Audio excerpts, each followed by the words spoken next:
Em à, Dạ. ngày mai anh đi nghĩa vụ rồi. Em ở nhà chờ anh nhé.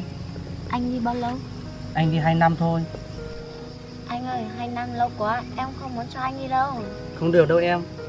Đấy là trách nhiệm của mỗi công dân rồi. Anh phải chấp hành thôi. Anh à, mai anh cho em tiễn anh đi nhé. Thôi, không cho đi đâu. Tại sao?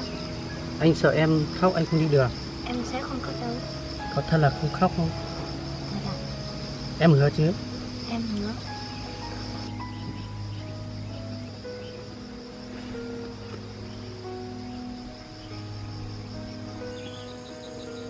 Chờ anh nhé. Ở nhà nhớ tránh xa mấy thằng bạn thân anh ra. Vâng, em biết rồi. Em sẽ chờ anh và mãi yêu anh. Anh nhớ ngoan ngoãn hoàn thành tốt nhiệm vụ rồi để về với em nhé. Ừ, được rồi. Anh sẽ sớm hoàn thành nhiệm vụ để trở về với em. Em chờ anh nhé. Anh, đây là kỷ vật tình yêu của chúng ta. Anh nhớ mang bên mình và đừng quên em nhé. Anh sẽ không quên em đâu. Hết 2 năm nhiệm vụ, anh về cưới em làm vợ. Thôi em à, bây giờ cũng muộn rồi. Anh đi đây. Em ở nhà nhớ giữ gìn sức khỏe và chờ đợi anh về em nhé. Anh đi mệnh giỏi nhé. Vâng, anh đi đây. Anh ơi!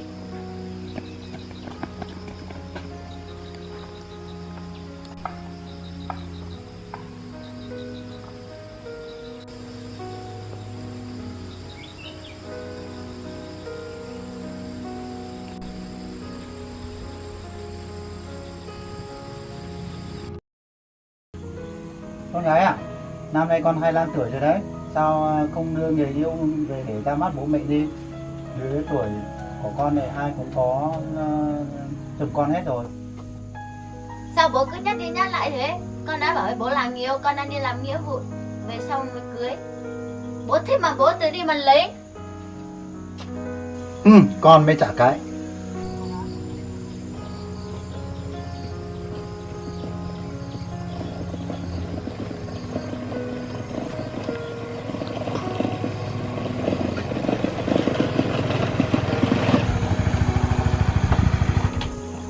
Em gì ơi, sao mà buồn thế?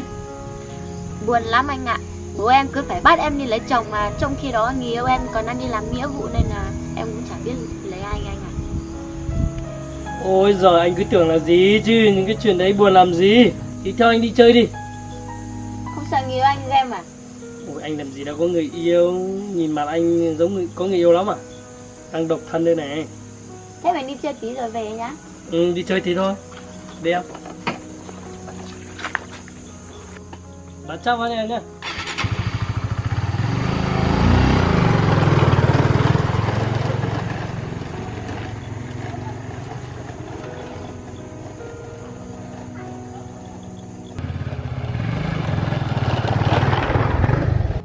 Thế người yêu em đi nghĩa vụ bao lâu rồi?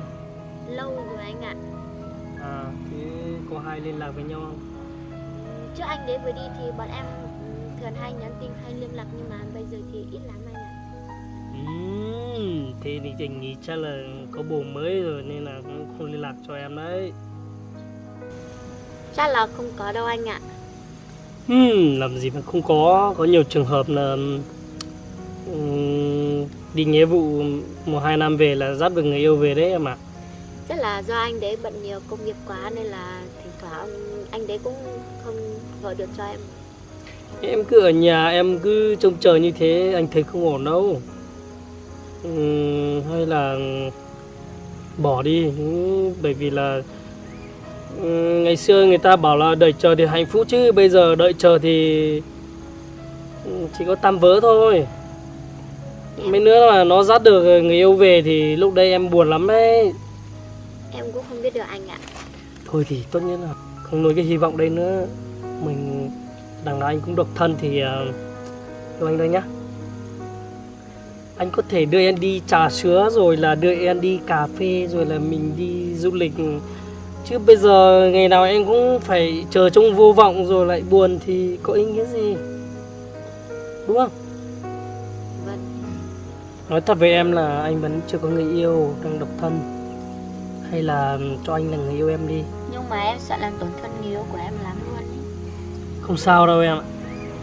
Em đừng có trông chờ cái hy vọng như cái đấy nữa. Không có kết quả đâu.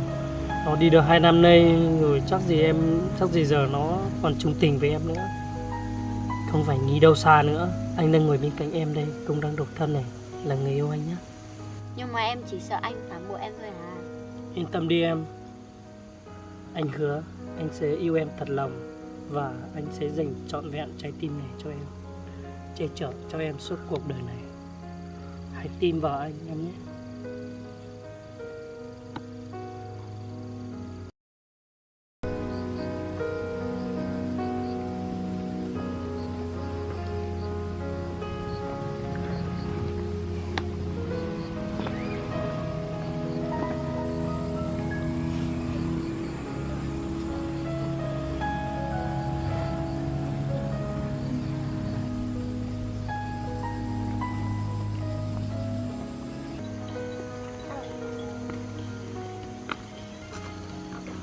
Anh ơi, em mệt lắm rồi. Ôi em toát hết cả mồ hôi rồi, sướng quá.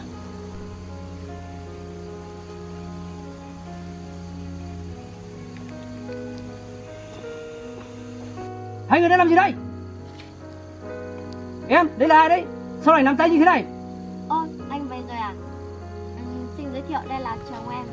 Chồng em? Chồng em chứ ai nữa. Mày cắm cái mồm đây. Thế là thế nào? Trước khi đi em hứa là sẽ yêu anh mà. Anh đi làm nghĩa vụ hay năng anh làm được cái gì? Chồng em bây giờ đang làm giám đốc khách sạn 5 sao. Anh xem lại anh đi, anh đã làm được cái gì chưa? Anh không ngờ em lại là người như thế đấy. Em bỏ cái thằng này là đúng đấy, rất là sáng suốt. Thôi, mình về đi em. Cái thằng gì? Em đến rồi à? Ừ. Anh hay em ra đây có việc gì không? Anh hẹn ra đây anh có điều muốn nói với em. Em có biết không? Đây là nơi mà chúng ta hẹn hò lần đầu tiên, là nơi mà chúng ta trao nhau những tình yêu thương. Vậy mà sau 2 năm anh đi nhiệm vụ về, bây giờ em đã có chồng, còn trong tay anh chẳng có gì. Trong suốt thời gian qua anh ở đơn vị 2 năm trời, những kỳ vọng mà em gửi tặng cho anh vẫn còn giữ. Nhưng đến hôm nay anh cảm thấy không có ý nghĩa gì đối với anh. Bây giờ anh xin trả lại dây chuyền cho em. Thôi, vứt đi. Anh không vứt đâu, nếu mà có vứt thì em vứt đi. Nếu anh không vứt thì để tôi vứt. Tôi cứ tưởng anh hẹn tôi ra đây có việc gì, hóa ra là mấy chuyện vớ vẩn thế này thôi à? Thôi, tôi đi về đây. Được rồi, anh chúc em hạnh phúc.